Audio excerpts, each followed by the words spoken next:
The shuttle vibrated as it approached the massive training vessel floating in space, pressed his face against the window, watching the ship grow larger. His blue skin reflected in the glass, and his heart beat fast with excitement and fear. This was it, his new life as a coalition soldier. Around him, other recruits talked nervously. A named kept adjusting his equipment belt. A female called read through the training manual for the third time. Everyone seemed worried, everyone except the human. Had heard about humans. They were new to the galaxy. Their planet had joined the coalition only 5 years ago. Before that, nobody even knew they existed. Now they were everywhere, joining coalition forces, working on stations, exploring new worlds. They were strange creatures. They looked fragile but somehow survived in conditions that killed stronger species. The human sat 3 rows behind. He was quiet, staring at nothing. His name was Park, according to the roster. He had dark hair, dark eyes, and wore the standard recruit uniform like everyone else. But something about him felt different. He sat perfectly still while everyone else fidgeted. His face showed no emotion. His hands rested calmly on his knees. Notice the scars on those hands, old marks across the knuckles, a long white line on the forearm. These were not training scars, these were real. The shuttle docked with a heavy clang. The door hissed open. A massive 4-armed figure stood in the doorway. His gray skin looked like stone. His 4 eyes scanned the recruits with clear disappointment. "I am instructor," he announced. His voice sounded like grinding rocks. "You are now property of the Galactic Coalition Training Command. For the next 12 weeks I will break you down and build you up. Some of you will quit. Some of you will fail. Some of you will wish you had never been born." Swallowed hard, beside him made a small whimpering sound. "Grab your gear and follow me. Move." The recruits scrambled to obey. They grabbed their bags and rushed through the door. The human moved last. He picked up his single bag with ease and walked calmly after the group. No rushing, no panic, just steady movement. The training vessel was huge inside. Long corridors stretched in every direction. Recruits from other shuttles filled the halls. Dozens of species, hundreds of faces, all looking lost and scared. Led them to the barracks. Rows of bunk beds lined the walls. Everything was metal and gray. It smelled like disinfectant and recycled air. "Find a bunk, stow your gear. You have 10 minutes before orientation." Turned and walked out. Chaos erupted. Recruits rushed to claim the best beds. Arguments started immediately, and another almost fought over a bottom bunk near the wall. Found a bunk in the corner and quickly threw his bag on the top bed. Someone moved behind him. "Is the bottom bunk taken?" Turned, the human stood there, bag in hand, watching him with those dark eyes. "No," said quickly, "it's yours if you want it." "Thanks." The human set his bag down carefully and began unpacking. His movements were efficient. Every item had a place, nothing wasted. Climbed to his bunk and tried to organize his own belongings. His hands shook. He dropped a spare uniform twice. "First time away from home?" the human asked from below. "Yes, is it that obvious?" "You keep looking at the door like you want to run." Felt his face grow warm. "I'm just nervous. This is my first time doing anything like this." "It's normal. Everyone's nervous their first day." "Even you?" There was a pause. "I was, long time ago." Leaned over the edge of his bunk to look down. The human was checking his boots, running his fingers over the seams. "My name is Park. Where are you from?" "Earth, Korea specifically." "What's it like?" Shrugged. "Mountains, cities, ocean. Not much different from other worlds, I guess." "Do you have family there?" Another pause, this one longer. "Yes." Something in his tone made stop asking questions. He finished unpacking in silence.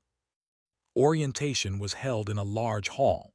300 recruits sat in rows while coalition officers explained the training program. 12 weeks of basic combat training. weapons handling, tactics, physical conditioning, squad coordination, emergency medical procedures, everything they needed to know to serve on the front lines. "Make no mistake," the head officer said, her insect-like features clicking as she spoke. "This is not a game. The Coalition keeps peace across 1,000 worlds, but peace requires strength. You will learn to fight. You will learn to protect. You will learn to kill if you must." Felt sick, kill. He had never hurt anyone in his life. His world had been peaceful for generations. They settled disputes with words, not weapons. He glanced at the human's expression had not changed. He listened carefully but showed no fear, no excitement either, just calm attention. After orientation, they had free time before lights out. Most recruits gathered in small groups, talking nervously about the training ahead. Found sitting by a large viewport, watching the stars. "Can I sit?" asked. "Sure." They sat in silence for a while. Space stretched endlessly before them. The distant moon glowed pale blue against the darkness. "Are you scared?" finally asked. Looked at him, really looked at him. His eyes seemed older than his face, tired in a way didn't understand. "No," said, "not anymore." "Have you done this before, combat training?" "Something like it." "Was it hard?" Smiled, but it was not a happy smile. "Yeah, it was hard." "Do you think I can do this? I'm not sure I'm strong enough." Studied him for a moment. Strength isn't just muscle, it's about not giving up, about doing what needs to be done even when you're scared. He leaned back against the wall. "You'll be fine, just stay close when it starts." "When what starts?" "When the real training begins. When they put you in situations that feel impossible. When every instinct tells you to run." Looked back at the stars. "That's when you find out who you really are." Did not know what to say to that. They sat together quietly until the lights dimmed, signaling sleep time. Back in the barracks, recruits climbed into their bunks. Whispered conversations filled the darkness. Quiet crying came from somewhere in the room. Lay on his bunk, staring at the ceiling. Tomorrow the real work would begin. He was terrified. Below him sat on his bunk, not sleeping. In the dim emergency lighting, could see him looking at something in his hands. A small photograph. Stared at it for a long time, his face unreadable. Then he carefully put it away in his bag, lay down and closed his eyes. But noticed something. Even in sleep, his hands stayed ready, relaxed but not quite loose, like part of him never truly rested, like part of him was always prepared to fight. Pulled his blanket and tried to sleep. Tomorrow would come whether he was ready or not. At least he had a bunkmate who seemed to know what he was doing. That was something. He did not know yet how right he was, or how much he would need that calm human in the days ahead. The alarm blared at 5 in the morning. Jerked awake, confused and disoriented. All around him, recruits groaned and stumbled out of their bunks. Someone crashed into a locker. Another recruit fell out of bed completely. Was already dressed. His bunk was perfectly made. He stood by his locker, checking his equipment with quick, practiced movements. "How are you already ready?" mumbled, rubbing his eyes. Habit, grabbed his training rifle from the rack. "You should hurry, doesn't like late recruits." Scrambled to dress. He barely finished tying his boots when his voice boomed through the barracks. "Outside formation now." 300 recruits stumbled into the corridor and formed messy lines. Walked among them, his 4 arms crossed, his eyes narrowed in disgust. "Pathetic, absolutely pathetic. You look like civilians who got lost on their way to a gift shop." He stopped in front of a recruit who was still tucking in his shirt. "You, what is your name?" "Sir." "Do you think the enemy will wait while you dress properly?" "No, sir." "Then why should I?" Had no answer. Moved on, inspecting each recruit with barely contained disappointment. When he reached, he paused. The human stood perfectly straight, eyes forward, rifle held correctly. "Have you done this before, recruit?" "Yes, sir." Where? Earth military, sir, then private security. His eyes narrowed. How many deployments? 14, sir, possibly 15. The recruits nearby turned to stare. 14 deployments. That seemed impossible. Most coalition soldiers only saw 3 or 4 in their entire careers. Studied for a long moment. We will see if that experience means anything here. Follow me. The first week was basic instruction.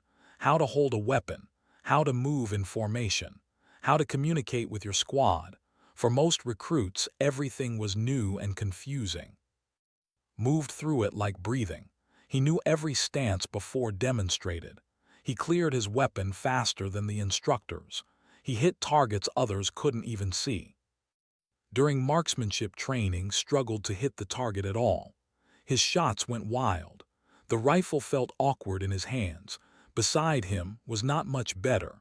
She argued with the instructor about the ethics of weapons training. 3 targets down, put 10 shots through the center ring before anyone else fired 5 rounds. The instructor stopped the line to watch, reloaded smoothly, adjusted his stance slightly, and put 10 more shots through the same hole. Show-off muttered. Did not respond. He simply cleared his weapon and waited for the next exercise. At lunch, sat within the mess hall. The food was standard coalition rations, gray protein blocks, synthetic vegetables, water that tasted like metal. How do you do that? Asked. You make it look easy. Practice, lots of practice. How much practice? Chewed slowly, thinking. Started training when I was 19. That was 14 years ago. You've been a soldier for 14 years. Not always a soldier, sometimes other things, but always something that required fighting. A young woman approached their table. She was human-like, with long dark hair tied back. She wore the same recruit uniform but carried herself differently from the others, confident but not arrogant. Mind if I sit? She asked in a language did not understand. Looked up and smiled. Sit down, Sora. The woman sat across from them and immediately switched to the common language. Sorry, I get excited when I hear Korean. There's only 2 of us on this whole ship. This is Sora, my bunkmate. Nice to meet you. Sora shook hand firmly. How are you holding up? I'm terrible at everything, admitted. I can't shoot, I can't move quietly. I'm pretty sure I'm going to fail. You won't fail, said. You just need more practice. Easy for you to say. You're amazing at all of this. Sora laughed. Has been doing this since before I was born. Don't compare yourself to him. Compare yourself to who you were yesterday. They ate together and felt a little better. At least he was not the only one struggling. Even Sora, who seemed confident, admitted the training was hard. That afternoon brought close combat drills, hand-to-hand fighting, how to defend yourself without weapons. The instructor paired recruits by size and strength, found himself facing another. They circled each other awkwardly, neither wanting to actually hit the other.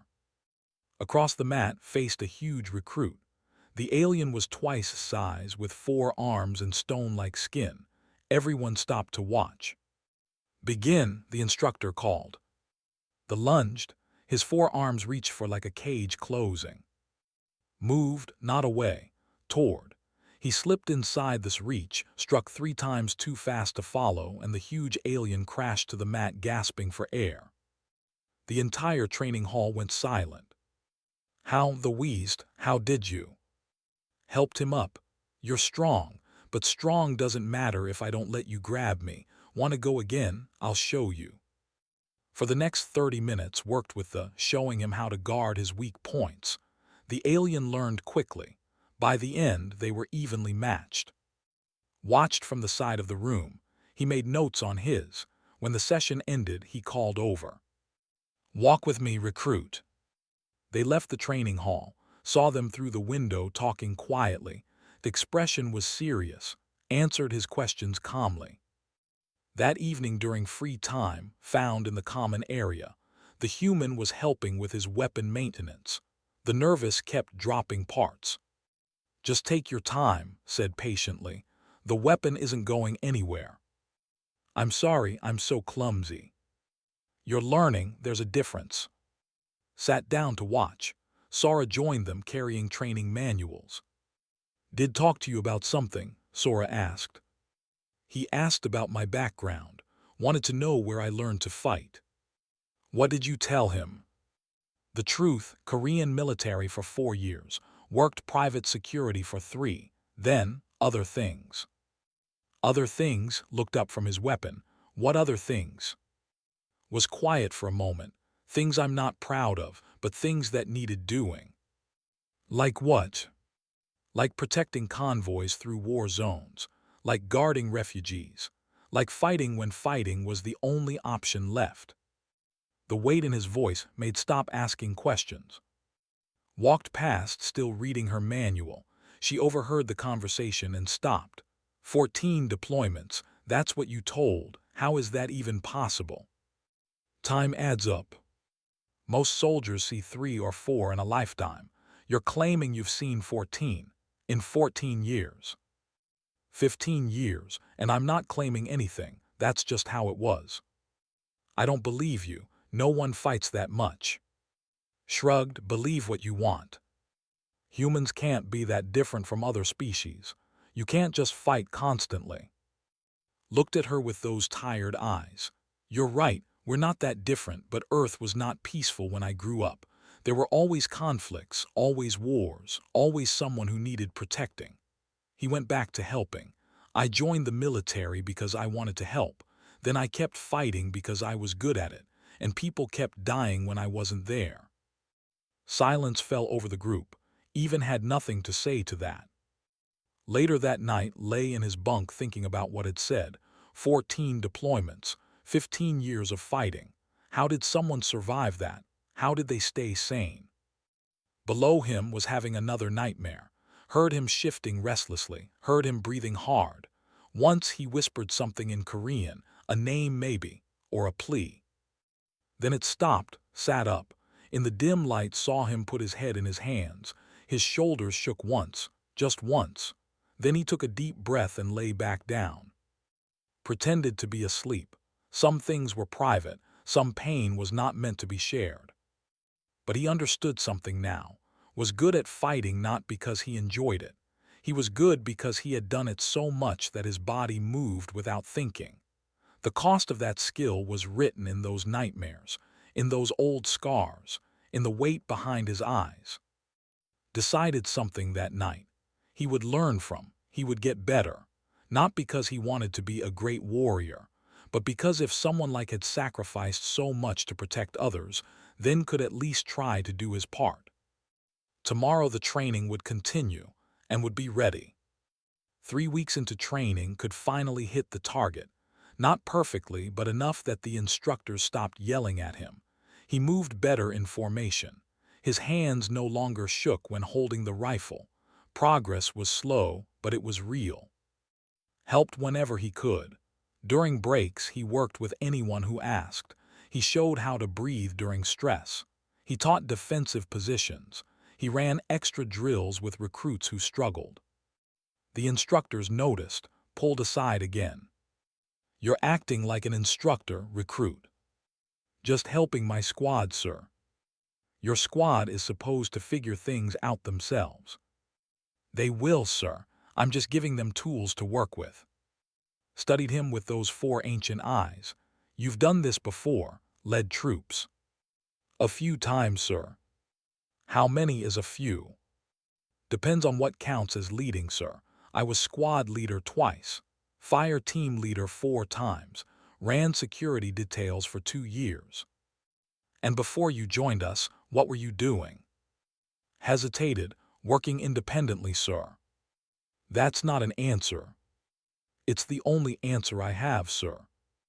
Considered pushing but decided against it. "Keep helping them, but make sure they learn to stand on their own. Understood?" "Yes, sir." That evening the mess hall was crowded and loud. Sat with his usual group. Sora and even had started joining them. They had become something like friends. Sora was telling a story about her first day at the academy back on Earth. She made it funny, exaggerating her own clumsiness. Everyone laughed, even smiled. "What about you?" asked. "What was your first day like?" The smile faded. "Different, very different." "Tell us," said. She had warmed to over the weeks. His patience wore down her skepticism. Pushed food around his plate. "I was 19, scared.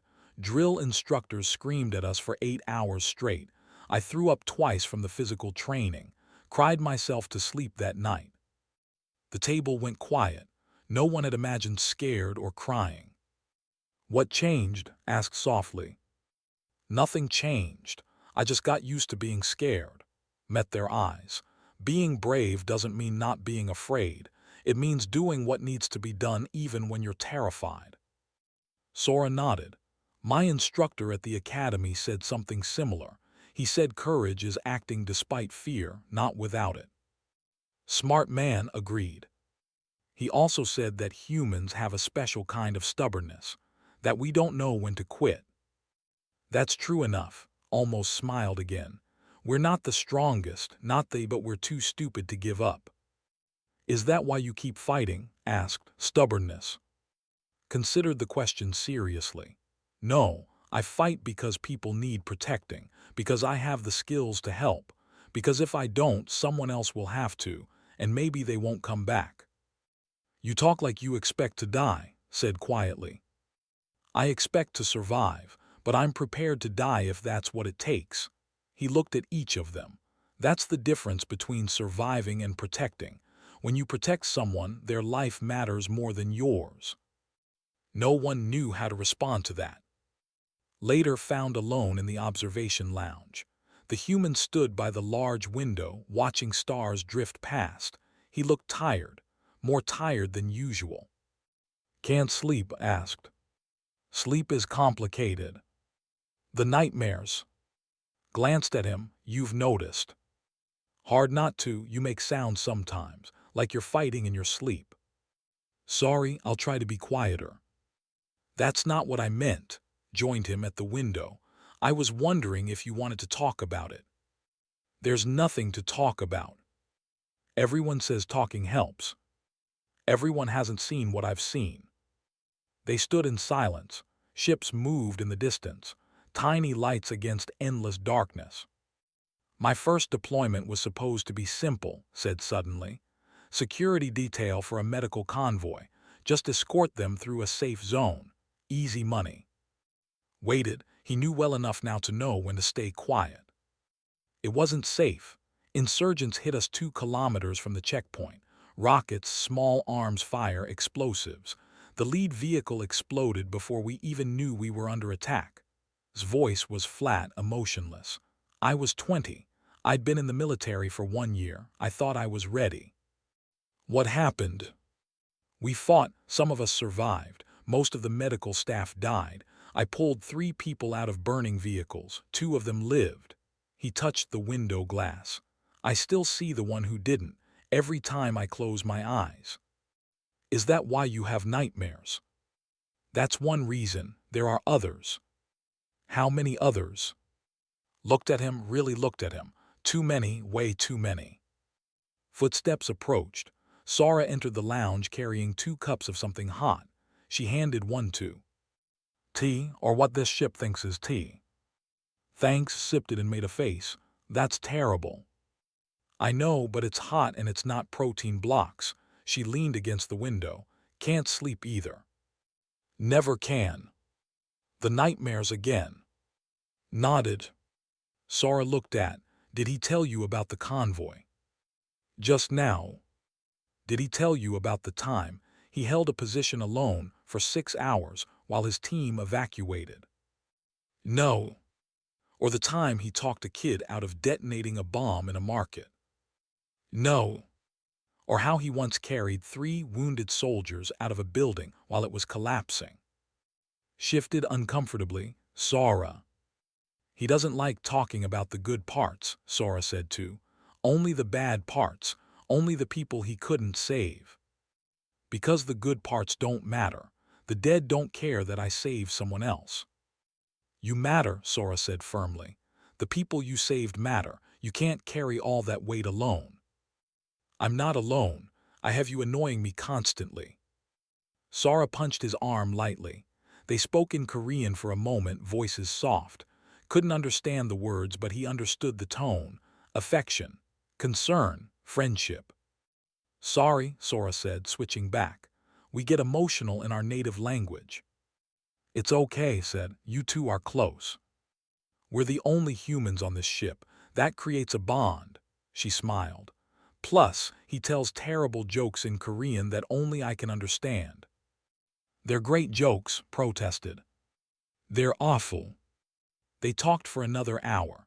Sora told stories about Earth, about Korea's mountains and cities, about the ocean, about food that makes mouth water from the descriptions alone. Slowly relaxed, his shoulders loosened, his voice warmed. For a little while he wasn't the veteran or the skilled soldier. He was just a man talking about home with friends. But when Sora left to sleep, the weight returned. Slumped against the window, exhaustion clear on his face. Why do you keep fighting? Asked. If it hurts this much, why not stop?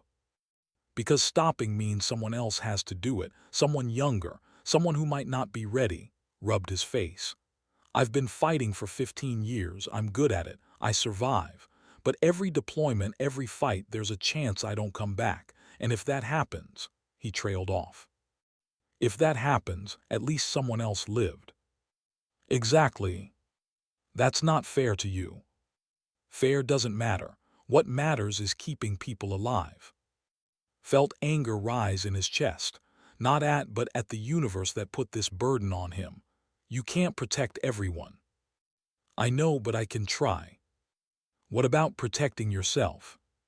Smiled sadly. I do, I just value others more. An alarm suddenly blared through the ship. Red lights flashed. A voice came over the speakers. All personnel report to stations. We have received a distress signal from Colony 7. Hostile forces engaged. All available units prepare for deployment. His heart dropped into his stomach. Deployment. They were still in training, they weren't ready. Was already moving, his exhaustion vanished, his posture changed. He became the soldier again. Come on, we need to gear up. But we're just recruits, they won't send us right. Looked back at him. In his eyes saw something terrible. Knowledge, experience, the certainty of someone who had lived this before. If they're calling everyone, the situation is bad, really bad. He grabbed shoulder. Listen to me. When we get there, stay close. Follow my lead. Do exactly what I say. Understand? I'm scared. Good, fear keeps you alert. Now move. They ran through the corridors. All around them, recruits rushed toward the barracks. Confusion filled the air. Questions shouted over the alarms. But moved with purpose.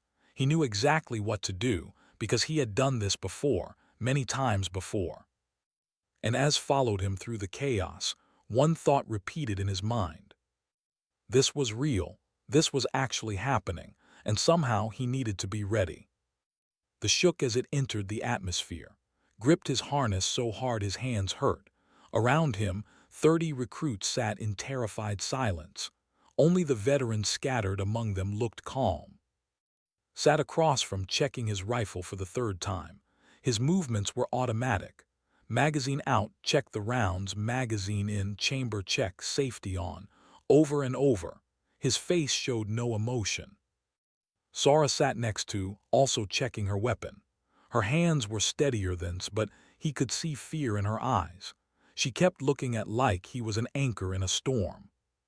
Stood at the front of holding a support bar with two hands, while his other two gestured at a holographic display. Listen up. Colony 7 is under attack by insurgent forces. Unknown number of hostiles. Civilian population trapped in the central district. Veteran units are engaging the main force. We are tasked with securing civilians and holding a defensive position until evacuation arrives. We're just recruits, someone shouted. We're not ready. You're what we have, replied coldly. The veterans are outnumbered. You will follow orders. You will protect those civilians or you will die. Those are your options. The lurched, something exploded nearby. Red warning lights flashed. 30 seconds, the pilot called. Stood and moved down the line of recruits. He stopped Dad, who was shaking so badly his armor rattled.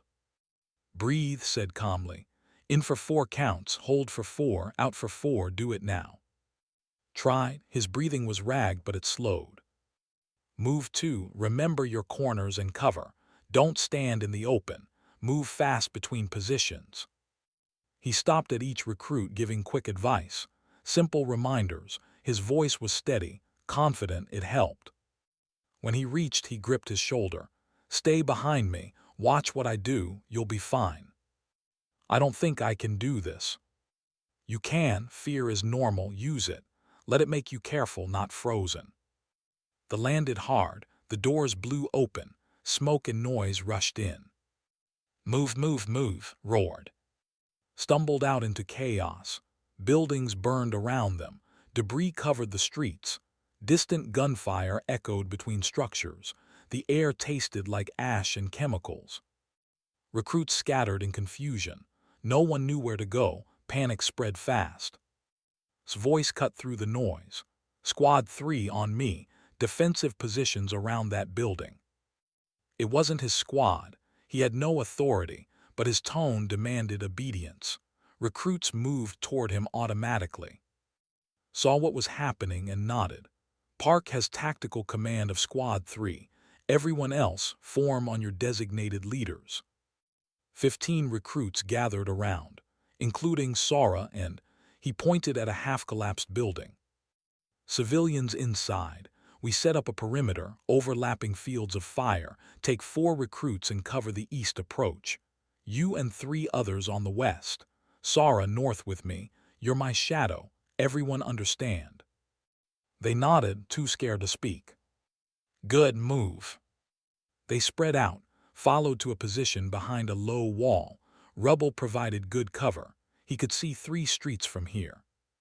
Rifle up, said. Safety off. Finger off the trigger until you're ready to shoot. Breathe. Scan your sector. Call out anything that moves. His hands shook. He tried to breathe like taught him, in for 4, hold for 4, out for 4. Minutes passed, nothing happened. The silence was worse than noise. Every shadow looked like an enemy. Every sound made jump. Then's voice came over the comm. Movement, east side, multiple contacts. Hold fire, ordered. Let them get closer. We need positive identification. Wanted to run. His legs felt like water. His heart hammered in his chest. Figures appeared in the street, 10 of them, armed, moving toward the building where civilians hid.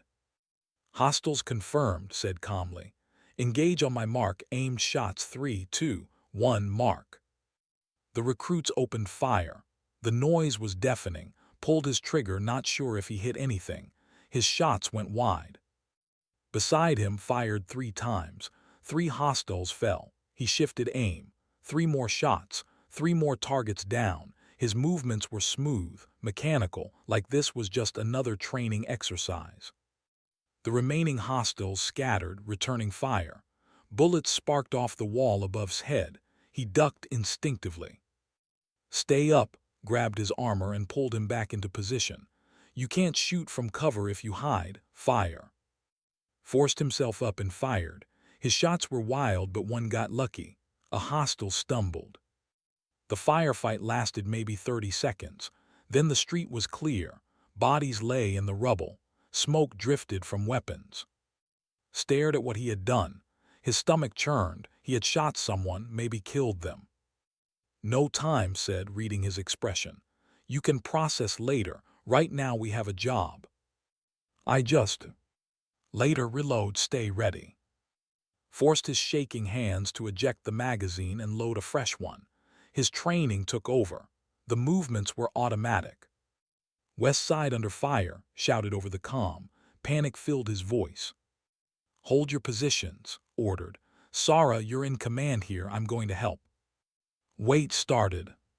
Stay here, cover Sara, you'll be fine. was already moving, sprinting across open ground toward the west side. Bullets followed him. He dove, rolled, came up running, made it to cover without getting hit. Watched in amazement. How did he do that? How did he stay so calm?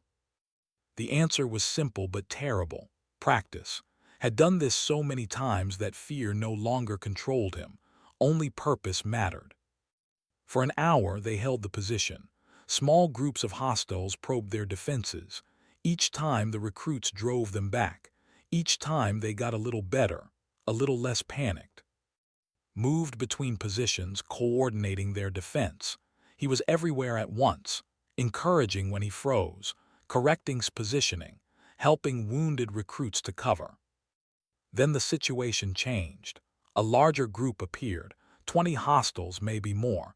They moved with military precision. These weren't random insurgents. These were trained soldiers. "We've got a problem," Sora said quietly, watching through her scope. "I see them," replied. He was back at the north position, breathing hard but focused. "We can't hold against that many." "What do we do?" Studied the approaching force, calculated angles, counted weapons. His expression never changed but saw something shift in his eyes. A decision made. "Everyone pulls back to the building entrance. Tight perimeter. We make them come to us." They moved fast. 15 recruits plus formed a semicircle around the building entrance. Behind them, civilians huddled in the darkness. 50 people, families, children. The hostile force advanced. They knew they had the numbers. They took their time. Crouched beside, rifle ready. His earlier fear had transformed into something else. Not courage exactly, more like grim acceptance. This was happening. He had to deal with it. "Is this your first fight?" he heard himself ask. Glanced at him. For just a moment, something like amusement crossed his face. He smirked. "First today." Then the enemy opened fire, and everything became chaos. Bullets hammered their position. Concrete exploded around them. Someone screamed. The recruits fired back desperately. Stood in the middle of hell, surrounded by death, he simply stood and started firing. Each shot found a target. He moved like water, shifting positions, never staying still long enough to be hit. A hostile got too close, dropped his rifle, pulled a knife, and moved. The hostile went down in seconds, retrieved his rifle, and kept fighting. Fired until his rifle clicked empty. He reloaded, hands moving automatically now. Fear had burned away. Only the moment existed. Beside him, Sora took a round to the shoulder. She grunted but kept fighting. Sora shouted, "I'm fine, keep firing." Ran out of ammunition. Threw him a spare magazine without looking. The throw was perfect. Caught it and reloaded. The fight stretched on. Seconds became minutes. Minutes became eternity. Then's voice came over the comm. "All squads, relief force is 2 minutes out. Hold your positions." 2 minutes. They just needed to hold for 2 more minutes. Shouted to the recruits, "2 minutes, we can do this, keep firing." They found strength they didn't know they had. They fired. They moved. They protected the civilians behind them. And when the relief force arrived, when veteran soldiers flooded the streets and drove the hostiles back, the recruits of Squad 3 were still standing. Battered, exhausted, terrified, but standing. Collapsed against the wall. His whole body shook. Sora sat next to him, pressing a field dressing to her shoulder wound. Stood among them, checking each recruit, making sure they were okay. His armor was scorched. Blood stained his uniform, but his expression remained calm, like this was just another day. Because for him realized it was. The relief lasted 10 minutes. Then the comm crackled with bad news. "All units, enemy reinforcements detected. Estimated 200 hostiles moving toward the central district. Veteran forces are repositioning. Recruit squads, maintain your positions and prepare for sustained defense."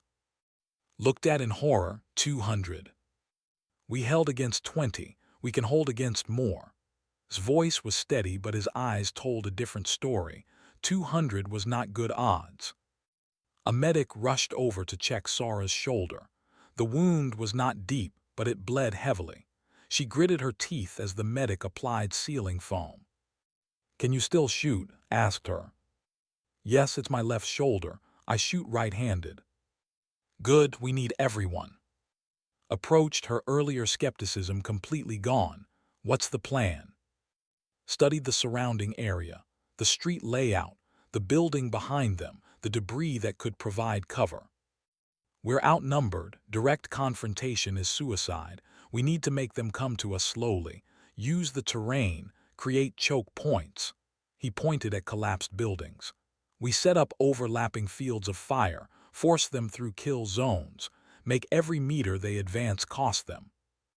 "That's still 200 against 15, said quietly. 16, corrected. "I count 2. One more doesn't change the math." Looked at him.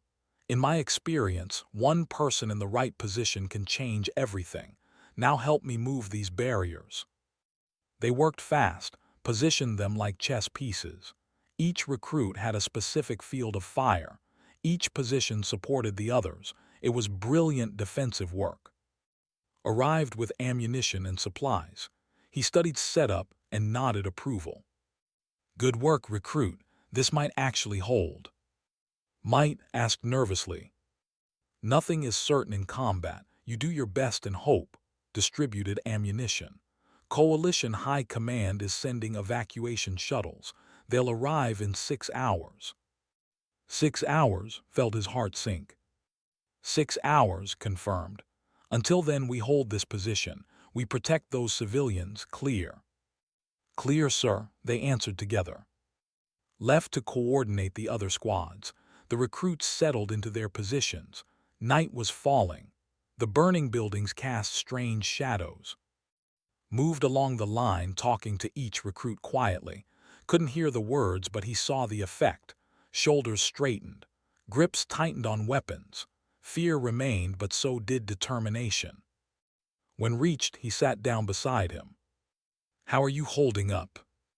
"I shot someone today, maybe killed them." "I know, that's heavy." "How do you deal with it?" Was quiet for a long moment. "Honestly, I don't know if I do deal with it. I just keep moving forward, keep protecting people. The guilt is there, always, but if I stop, if I let it freeze me, then more people die. So I carry it and keep going." "That sounds exhausting." "It is, but it's also necessary." He looked at the building behind them. "There are children in there, families, people who never asked for this. If we don't hold, they die. That's what matters." "What if I freeze when they come?" "You won't. I've watched you today. You did good, really good. You're braver than you think." "I'm terrified." "So am I every single time." Stood. "Difference is, I've learned that being terrified and being effective aren't opposites. You can be both." The first attack came an hour after dark, probing assault, testing their defenses. The recruits held firm. Positioning worked. The hostiles retreated after losing 5 fighters. The second attack came 30 minutes later. Heavier, more coordinated. The recruits fought desperately, moved between positions, his rifle barking steadily. Lost count of how many hostiles fell to shots. They held barely. The third attack came at midnight. 50 hostiles hit them from 2 sides. The recruits fired until their barrels glowed hot. Was everywhere, shooting, directing, dragging wounded to cover. A hostile broke through the line, charged straight at, for a frozen moment saw his death coming. Then was there, moving impossibly fast. He tackled the hostile and they went down fighting. Knife flashed. The hostile stopped moving. Stood breathing hard, covered in blood. Reload, stay focused. They held somehow. By 2 in the morning, everyone was exhausted. Ammunition ran low. 2 recruits were seriously wounded. The rest carried minor injuries. The hostiles regrouped for another assault. The recruits could see them in the darkness. Maybe 70 left, still too many. "I don't think we can hold another attack," Sora said quietly. Her face was pale from blood loss, but she refused to leave her position. "We'll hold," said. "We have to." "How? We're almost out of ammunition." Checked his own magazines, 3 left. "Then we make every shot count." Was crying quietly at his position. Sat with her head down, exhausted. Even the veterans among them looked worried. Walked the line again, but this time he didn't give tactical advice. He sat with and talked about his home. He joked with about her terrible aim. He checked Sora's bandages himself. When he reached, he didn't say anything, just sat there, 2 soldiers waiting for the storm. "Why do you keep fighting?" asked. It was the same question as before, but now it had more weight. "After everything you've been through, after all the pain, why?" Looked up at the stars, visible through gaps in the smoke. "My first deployment, I told you about the convoy. What I didn't tell you was there was a little girl, maybe 6 years old. She was in the medical vehicle when it exploded." He paused, swallowed hard. "I pulled her out. She was burned, crying, scared. I carried her to safety, held her hand while the medics worked. She survived." His voice grew softer. "3 months ago I got a message. She's 13 now, living on Earth, safe, happy, learning to play piano. She remembered you. Her parents tracked me down, sent pictures. She wanted to say thank you." Pulled out his, showed a photo. A smiling girl at a piano. "That's why I fight. Not for glory, not because I'm good at it, but because somewhere that girl is playing piano, because I didn't give up." Felt tears in his eyes. "How many people have you saved?" "I don't know, I never counted." Put the away. "But I remember every face, every name. That's my burden to carry, and my reason to keep going." The final assault came at 3 in the morning. Every remaining hostile threw themselves at the position. It was desperate, brutal, close quarters. His rifle ran dry. He drew his knife. When that broke, he used his hands. He fought like something beyond human, like all those years of combat had forged him into a weapon that refused to break. Fired his last magazine. The rifle clicked empty. A hostile rushed him. He swung the rifle like a club, connected. The hostile went down, grabbed a fallen weapon and kept fighting. All around him, recruits fought with everything they had. No training prepared them for this. Only will kept them standing. Sora collapsed from blood loss. Dragged her to safety while fighting off 2 attackers. Took a round to the leg but kept firing from the ground. Screamed in rage and fear, emptying her weapon at charging enemies. Then coalition gunships roared overhead. Heavy weapons opened up. The hostiles scattered, broke, ran. It was over. Fell to his knees. His whole body shook with exhaustion and shock. Around him the survivors did the same. They had held. Impossible odds, 6 hours of hell, but they held. Checked each recruit. His movements were mechanical now, automatic. He was past exhaustion, running on pure will. When he reached, he just nodded. No words needed. Behind them in the building they protected, civilians emerged. 53 people. Families huddled together. Children held parents' hands. All alive because 15 recruits and 1 experienced soldier refused to quit. An old woman approached. She said something in a language he didn't understand, but her meaning was clear. She hugged him. He stood rigid, uncomfortable with the gratitude.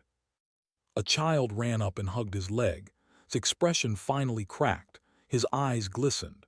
His hands shook as he patted the child's head. Understood then. This was what carried, not just the dead, but the living too, all those faces, all those lives saved, the weight of being responsible for so much survival.